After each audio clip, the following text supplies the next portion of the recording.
Stay tuned for this important tip. From our garden to yours.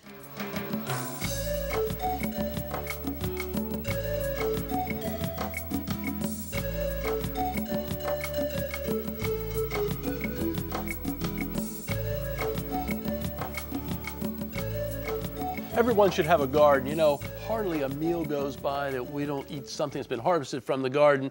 And our good friend Ed Thralls joins us from the horticulture program. And Ed, we're going to be talking about square foot gardening. Well, thanks, Tom, and I'm looking forward to it. Yeah, me too. Hey, I brought an antique with me, I guess. The Square Foot Gardening book by Mel Bartholomew. Wow, that's the first issue. That's the first issue. Too. He gave me this after doing a TV program with him in 1983. So it's been around for a good while. Been around a good while. He developed his system in Long Island back in the 70s when he was trying to establish a community garden. Yeah. And he couldn't get answers to some of his gardening questions as a newbie, so he invented a new method. There it is. He's an engineer by trade, actually. He is. He's also, what do they call those guys who, efficiency engineer, isn't he? How about that? Yeah, I didn't know exactly motion, where it time was. and motion things. Yeah, well, tell us all about it. You know, what is square foot gardening? Well, I have an example of a square foot garden. That one is exactly 1 square foot wide and square foot tall. And in a square foot garden, you'd be surprised the number of plants you can actually plant if you start thinking the way Mel wanted us all to think of gardens. Instead of planting in rows where there's a lot of wasted space and room for all of our tools and gadgets to be pulled down the row, he just eliminated the row altogether and came up with a bio-intensive method of gardening. Yeah, I like that, bio-intensive. Yeah, hold on. Now, what's growing in here? I mean, it's going all over the place. Well, I have baby Lima beans growing in here, and they are a bush variety, and they are stretching a little bit because I don't have ideal sun. I should have 6 hours or more of sun every day, but because of our situation at the office, I can only get sun up till about 1 o'clock. But you know, beans will do this also. Just bush beans will run over an area like this here. But everything looks good. I mean, it's growing along. They're doing fine. It looks like they're about ready to set flowers, and I should be harvesting beans in about 2 to 3 weeks. That's what's important. When are we going to eat? That's what I was going to ask you there. About 2 to 3 weeks. And back to Mel's theory of getting rid of rows. If you look at the back of your seed packets, and here's one for you.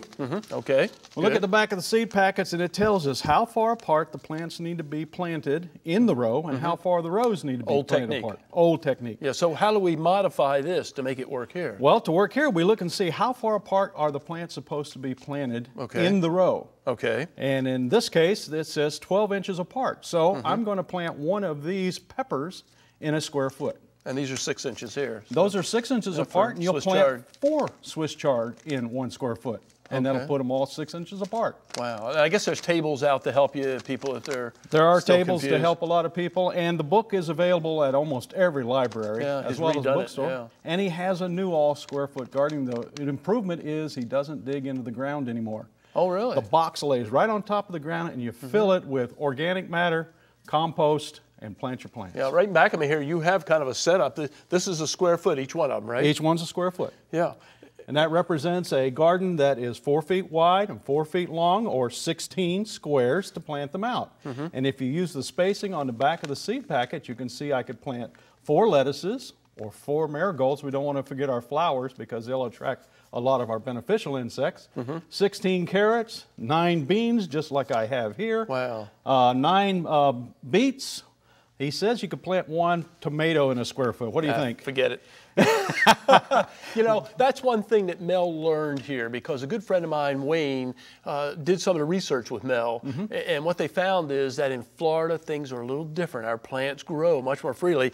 And that 1 tomato plant there, I mean, it's going to take over. I have found through experimentation I need about 4 square feet. How about the squash? I mean, the big squash plants. Squash, cantaloupes, tomatoes, all the vining crops need about 4 square feet just for themselves. So in this unit, I would only be planting 4 tomato plants, not 16. And that's something they found in Florida. Like I said, Wayne with Mel did a lot of experimentation.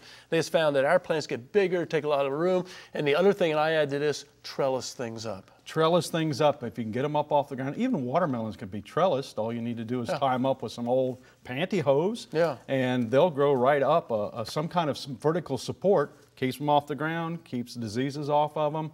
And you can have a great garden in a very small area. And I think many beginners should start like this. I think so learning too. as much as they can from small gardens and then growing them. Nice small area. I guess the other question is, can we do the organic techniques with this? Oh, absolutely. As a matter of fact, the new soil mix is all organic. It's peat moss, it's vermiculite, and it's compost.